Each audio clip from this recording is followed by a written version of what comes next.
My point in today's Wall Street Journal piece is the administration does not have the unilateral authority to pull out.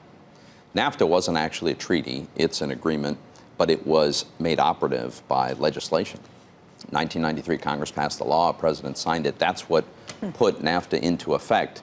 The president doesn't have any more authority to repeal that law than he has the authority to repeal Obamacare or change taxes. So how did we get to this point where it looks like... So I'm hoping we don't get there, right? What I'm hoping we get is a negotiation of a better deal. So there are things, and I give a list of items where we could improve on NAFTA. NAFTA was a pre-internet agreement, so we could have intellectual property protection on the digital economy, for instance.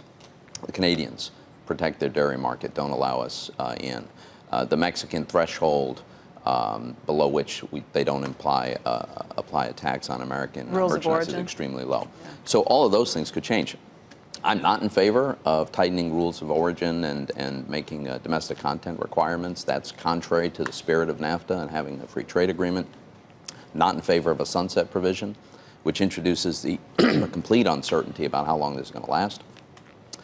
So what I'm urging is don't negotiate a protectionist agreement and then threaten to pull out from the current agreement and tell Republican pro-trade senators, well, these are your choices, this lesser NAFTA or nothing. But you're saying pulling out of NAFTA is basically illegal, but that's what we've heard time and time again. Some are suggesting that they might try to do it anyway. I think they've got a fight on their hands if they try to do that without the consent of Congress. A fight from Congress. From Congress. Right. Is that something you hear from both the House and the Senate, or is there a small group of you who are talking about this? On the Senate side, it's become increasingly a topic of conversation among Republican senators. I've not discussed this a lot with my House colleagues at this point. Again, I'm hoping it doesn't come to pass. It doesn't have to. But Paul Ryan is basically saying you've got to come up with something in the next week, or this Congress is not going to vote on it. Well, there is that as well, right? We've got constraints based on the rules under which we operate on the timing of this. So ideally, we get the outline of a good, constructive agreement that modernizes NAFTA, doesn't move in a protectionist direction, and then I think Republican senators are pro-trade and pro-NAFTA. So the support would be there if it's a good agreement. Have you spoken with the White House about this? Yeah. And their response has been? They're thinking about it. But you won't get any Democrats, will you? Very, very few, and that's one of the other points I make. Any time our trade rep raises a protectionist idea, and he has several of those, he'll get an attaboy from the anti-trade protectionist Democrats. But they're not going to vote for Donald Trump's NAFTA 2.0. They're not. I don't see it. Maybe a very few.